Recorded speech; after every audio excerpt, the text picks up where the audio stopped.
Olá, boa noite. As 9 famílias que ocupam há 4 meses as calçadas da sede da Prefeitura de Vitória agora vão ganhar um aluguel social. Eles lutam por moradia e assinaram um acordo com a Justiça para receberem o que é direito e cumprirem o seu dever. Esse aí é o Nicolas. Ele tem 11 meses de idade e mora aqui nas barracas desde os 7 meses.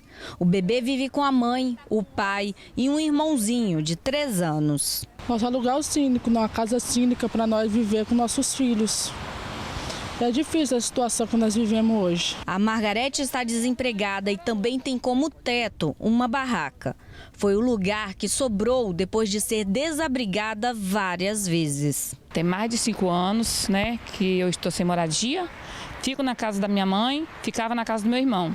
Aí quando aconteceu essa ocupação na fazendinha, aí eu peguei, fui para lá. Aí pensando, que lá eu ia adquirir uma moradia, que é um direito, A gente tem aquele sonho. Só chegou a carta falando que tinha cortado o aluguel. A gente desempregada, sem ter como pagar um aluguel. E a gente viemos aqui para readquirir o nosso direito. Essas 2 mulheres estão na ocupação Chico Prego, em frente ao prédio da Prefeitura de Vitória. Os vizinhança, a comunidade nossa que ajuda com umas coisinhas de cama, coisinhas de lá, roupa para nós, para as crianças. Graças a Deus tem umas pessoas com coração bom. Já se passaram 4 meses tomando sol e chuva. São 9 famílias vivendo com o mínimo aqui na frente da prefeitura. O que eles esperam é ter apenas um direito atendido, o da moradia. Prefeitura e representantes da ocupação conseguiram chegar em um acordo. A prefeitura terá que fornecer dinheiro para que cada família possa alugar uma casa. A partir daí, terão até 3 dias para deixar o acampamento. Nós solicitamos ao Poder Judiciário a designação de uma audiência de conciliação e esse diálogo, então, se tornou ainda mais intenso.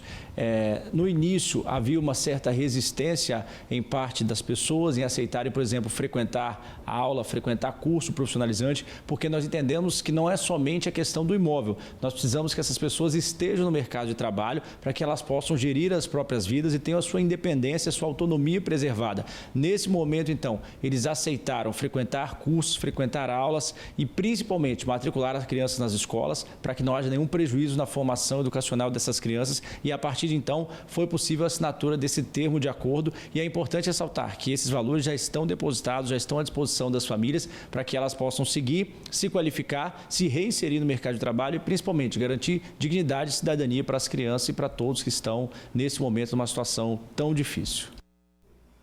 Olha, o acordo prevê o pagamento de um aluguel provisório de R$ 600 para as famílias por um período de 6 meses e também a oferta de vagas na modalidade Educação de Jovens e Adultos, o EJA. A Prefeitura se comprometeu a encaminhar os adultos ao Cine para que tenham a possibilidade de conseguir um emprego e garantiu vagas no ensino integral para as crianças. Caso o ocupante não faça matrícula no EJA ou inscrição nos cursos de capacitação, no prazo de 90 dias, o aluguel provisório será suspenso. Traficantes invadiram casas no bairro Santa Rosa, em Cariacica. Essas imagens mostram os criminosos fortemente armados. Pelo menos 9 bandidos teriam participado dessa ação. Pelo menos 7 casas foram invadidas pelo grupo. Os criminosos seriam do Morro do Quiabo, teriam ameaçado os moradores para ter informações de um traficante rival. Os criminosos ainda teriam ameaçado incendiar as casas, mas acabaram saqueando o local. A PM fez buscas na região, ainda não encontrou ninguém, a ocorrência está em andamento e as vítimas não quiseram prestar queixa por medo de represálias. Uma situação muito delicada, né? Olha, gente, o Ministério Público denunciou os pais do menino Jorge por homicídio e estupro de vulnerável. O repórter Vitor Zucolotti tem os detalhes ao vivo dessa tragédia, né, que a gente já contou aqui. Boa noite, Vitor. Isabela, boa noite para você, boa noite a todos que estão acompanhando o TN2. É isso mesmo, tá? O Maicon Cruz, de 35, e a Georgia Carolina da Silva, de 31 anos. Os pais do menino Jorge continuam presos e agora são acusados de tortura e estuprar a criança de 2 anos. Isso aconteceu em Vila Velha. A gente acompanhou o caso, né? O Jorge Teixeira, que tinha 2 anos, ele morreu no início do mês passado, assim que ele deu entrada no hospital infantil do município. Os pais alegaram que o menino estava apresentando sintomas gripais, só que a equipe médica do IMABA acionou a polícia após identificar lesões provocadas por abuso sexual. Um exame feito no DML, gente, assim que a criança não resistiu, confirmou que o menino teve intestino perfurado durante o estupro e morreu devido a uma infecção generalizada. Nesse primeiro exame também, a polícia constatou hematomas e marcas de queimaduras, parecidas com marcas de cigarros, por todo o corpo da criança. Os pais do pequeno Jorge foram presos assim que eles foram ao DML para poder fazer a liberação do corpo. E também um outro detalhe que chamou a atenção na época é que eles não queriam que a criança passasse por uma autópsia. Depois que eles foram presos, mais um exame também veio à tona, o resultado de um exame que apontou vestígios de sêmen na roupa da criança. Só que o pai, o Maicon, ele se recusou a fornecer o material para que a polícia pudesse fazer a comparação genética. Bom, esse caso que chamou a atenção do Espírito Santo todo e a gente continua acompanhando, agora esse processo segue para a Justiça e é ela que vai definir se o Maicon e a Geórgia serão considerados réus nesse caso, mas já são acusados pelo Ministério Público de tortura e estupro. São essas as informações. Isabela, eu volto com você no estúdio. Obrigada, Vitor. Olha, a gente teve um incêndio que assustou os moradores do Forte São João em Vitória no final da tarde. Olha as imagens. Ali dá para ver que as chamas estão no alto da vegetação, no alto do morro, próximo às casas. Esse incêndio aconteceu no final da tarde. Uma equipe do Corpo de Bombeiros foi acionada. A fumaça chegou a se alastrar para a Avenida Beira-Mar, ali perto da Curva do Saldanha. Não há informações até o momento de feridos. A polícia tenta identificar os suspeitos de torturar um jovem de 26 anos em Cariacica. A vítima foi espancada e teve os 3 dedos cortados. O rapaz foi encontrado nesta área em Nova Rosa da Penha 2, em Cariacica. Estava bastante machucado pela surra que levou. O jovem de 26 anos foi trazido de um bairro vizinho, de um ponto distante quase 2 quilômetros daqui. Por volta das 6h30 da noite, há relato de que pessoas ouviram gritos de pedido de socorro. A vítima foi pega dentro da casa dele, que fica em Nova Esperança, que é um bairro vizinho daqui. 5 homens invadiram o local e trouxeram ele aqui para Nova Rosa da Penha 2, no campo do Corinthians. Aqui ele foi espancado e teve 3 dedos das mãos cortados. Há informações de que o rapaz ficou pelo menos 2 horas dentro do mato. Ele foi encontrado pela mulher, que teria saído pela rua gritando o nome do companheiro. Ao ouvir os gritos, os moradores também ligaram para o SAMU, que socorreu a vítima. Além dos dedos cortados, o homem teria tido as pernas quebradas durante a surra que levou. O caso agora segue sob investigação da DHPP de Cariacica. O jovem foi socorrido e não soube dizer a motivação do crime. Uma Kombi capotou na BR-262 em Cariacica. O acidente aconteceu em Jardim América. Foi após uma batida entre outros 2 veículos. Com o impacto, um dos carros atravessou o canteiro central e bateu na Kombi, que capotou. Apesar do susto, ninguém ficou gravemente ferido. Olha, gente, o consumo de carne vermelha deve ser a menor em 26 anos no Brasil. É uma estimativa da Companhia Nacional de Abastecimento. A gente sabe, que a alta dos preços impactou na alimentação das famílias. Mas o problema pode ser mais do que a escolha pelo sabor ou pelo bolso. Pode ser nutricional. O aumento da pobreza e a alta constante dos preços dos alimentos fez da carne vermelha algo raro no prato dos brasileiros. A gente procura onde se encontra o mais barato, né? Às vezes a gente acha um lugar mais caro e vai para o outro. E a gente também vai fazendo a variedade também, né?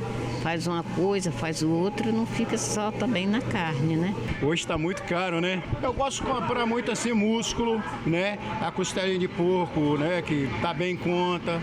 Agora mesmo eu venho aqui ver se eu achava uma costela de porco, de boi, e aí eu faço com a batata, com um inhamezinho. Neste açougue, a clientela passou a levar outras carnes para ocupar o lugar do tradicional bife. A carne mais procurada era a carne de primeiro, entendeu?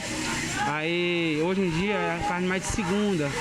É a carne como a senha, a paleta, aí tem o frango também, que hoje ele procura muito, a linguiça, o suíno, procura muito esse negócio, bucho, fígado, linguiça. Mais agora, entendeu?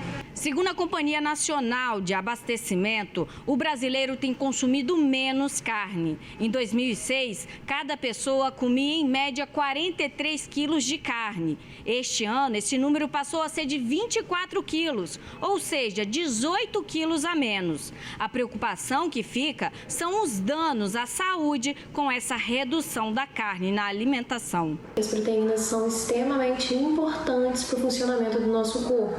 Os nossos ossos, os nossos músculos são feitos de proteína. Elas também são importantes para o desenvolvimento do sistema imunológico e auxiliam na regulação do peso corporal. Mesmo com a carne deixada de lado, é possível manter o cardápio em dia com os nutrientes. Quando a gente pensa na substituição dessa proteína da carne bovina, a gente tem disponível de fonte animal o frango, o porco, peixe, os ovos.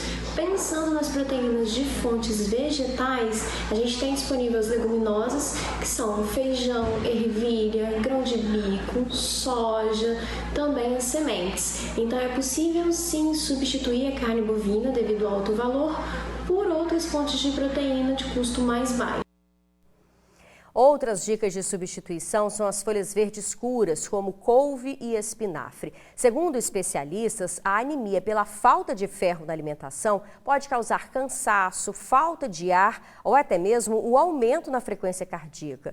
Com a alta dos preços, o Brasil voltou para o mapa da fome da Organização das Nações Unidas, a ONU.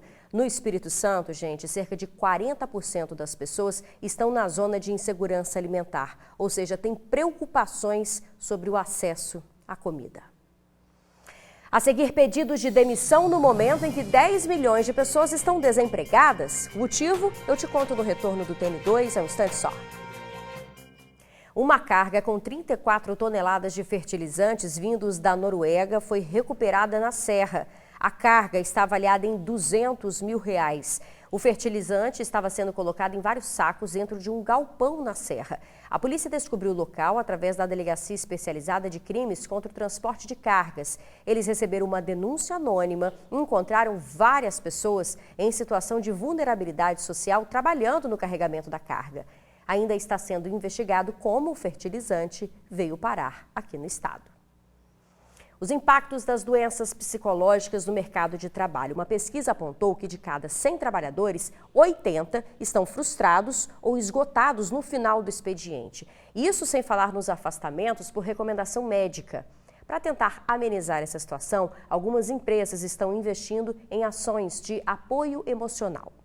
A Bárbara teve neném há 6 meses. Acabou de voltar da licença maternidade. Ela é gestora de desenvolvimento humano de um banco e trabalha em Vitória. Como toda mamãe, ela ficou com os hormônios à flor da pele durante a gestação. Passou por medos, inseguranças e o ambiente de trabalho foi fundamental para deixar esse processo mais leve. Nosso corpo muda. Independente da nossa vontade, a gente não tem mais controle sobre aquilo que está acontecendo, né? Então, se a gente está com um psicológico legal, sabe que no trabalho as coisas estão indo bem, que a gente vai ser acolhido, então isso faz toda a diferença para que a gente tenha uma gestação saudável. É que durante a gestação e a licença maternidade, a Bárbara recebeu essas caixinhas lindas com cartinhas e itens de enxoval. A empresa aderiu ao programa Bem-Estar Emocional, promovido por uma startup capixaba que tem como objetivo estreitar os laços entre as empresas e os funcionários que descobrem que serão papais ou mamães. A Monique é cofundadora da startup, que oferece diversos outros programas que promovem o bem-estar do funcionário na empresa. Então ganham os dois lados, né? Ganha o colaborador que se sente realizado, ganha a empresa que tem esse colaborador realizado e se sente mais engajado, ou seja, ele quer devolver aquilo que ele recebeu. Um ambiente de trabalho com diversos fatores estressantes pode ocasionar transtornos mentais nos funcionários. No Brasil, essas doenças estão entre as principais causas do afastamento de funcionários nas empresas. Com a pandemia, esse cenário piorou. Uma pesquisa feita por plataformas de gestão e saúde mental corporativa ouviu mais de 3 mil funcionários de diversas empresas e cargos e revelou que mais de 80% desses funcionários se sentem esgotados ao fim do dia e mais da metade estão frustrados com o trabalho. A gente tem visto um aumento muito grande dos transtornos mentais como um todo, depressão, ansiedade, pânico, esgotamento. Como esses transtornos mentais acabam interferindo na vida como um todo, influencia também, né, a questão do trabalho. Por isso, várias empresas começaram a entender que a saúde mental dos funcionários reflete diretamente na produtividade. A Organização Mundial da Saúde diz que, em média, a cada R$ 5,00 investidos em ações que promovem o bem-estar, R$ 20,00 voltam em ganhos com o aumento da produtividade. Funcionário saudável, isso vai gerar mais produtividade para a empresa. O funcionário, quando ele fica deprimido ou muito ansioso, a tendência de afastamento acaba sendo maior. Então, aquela empresa que muitas vezes investe até recurso financeiro nessa área, né, da saúde ocupacional, ela acaba ganhando também uma diminuição do absenteísmo do funcionário, na produtividade desse funcionário. A Bárbara é um exemplo das vantagens de se ter um programa voltado ao bem-estar na empresa. Saber que não era somente uma funcionária fez toda a diferença. Foi aquela sensação de que eu não sou somente uma funcionária. De fato, eu me senti vista como pessoa e que a empresa estava ali me apoiando num projeto pessoal, que é a maternidade. Bonita a ação, né? Gente, mas tem trabalhador que está escolhendo deixar o emprego de carteira assinada para empreender. É uma decisão que exige coragem diante dos 10 milhões de desempregados em todo o país. A aposta é por mais qualidade de vida. O olho do dono é que engorda o gado. Já ouviu falar disso? Pensando assim que o Caio, depois de algum tempo com carteira assinada, resolveu empreender. Antes era muito estressante, né? Até por lidar com atendimento ao público, o trabalho em si já é algo mais estressante. E aqui, trabalhar com vendas é algo bom, é algo bem tranquilo, que a gente consegue tirar de letra, né? Quando a gente entende do assunto também. E não me arrependo nem um pouco da minha decisão. Há basicamente um ano com o próprio negócio, uma casa de carnes, ele que já foi supervisor de atendimento ao público, não tem do que reclamar. Tá trabalhando mais? Tá sim, só que mais feliz. Olha, a maior vantagem é que quanto mais você trabalha, mais você tem possibilidade de crescimento real, né? E tudo depende só de mim, praticamente, para crescer. Dentro de uma empresa, a gente tem N fatores que podem impedir o seu crescimento. Entre junho do ano passado e maio deste ano, mais de 6 milhões de brasileiros decidiram dar baixa na carteira, decidiram pedir demissão. Mas, afinal de contas, para onde esse público foi? O que a gente sabe também é que, em contrapartida, por um outro lado, tem muita gente empreendendo. Só no ano passado, por exemplo, 3,9 milhões de pessoas abriram o seu próprio negócio. O número de empresas que estão chegando ao estado aumentou. Isso engloba tanto as grandes como as micro e pequenas empresas. No ano passado, foi alcançado recorde na abertura de novas empresas, empreendedores investindo aqui no estado do Espírito Santo. Mais de 18 mil empresas constituídas no ano de 2021. O balanço de gente que conseguiu emprego e de demissões também está equilibrado no Espírito Santo. Mas vale ficar muito atento. Antes de pedir conta, né, esse profissional deve pesquisar o mercado de trabalho, ver como que tá, né, se tá fácil as oportunidades, né, se ele realmente preenche as expectativas do mercado, né, ele já pode ir entregando o currículo antes de pedir conta, né, ele já pode ir fazendo entrevista de emprego, né, para assim que ele conseguir essa nova oportunidade, né, ele ter a opção de mudar, de pedir conta para ir para essa nova oportunidade, né, fazer também um pé de meia, né? Se organizar financeiramente para investir no seu próprio negócio.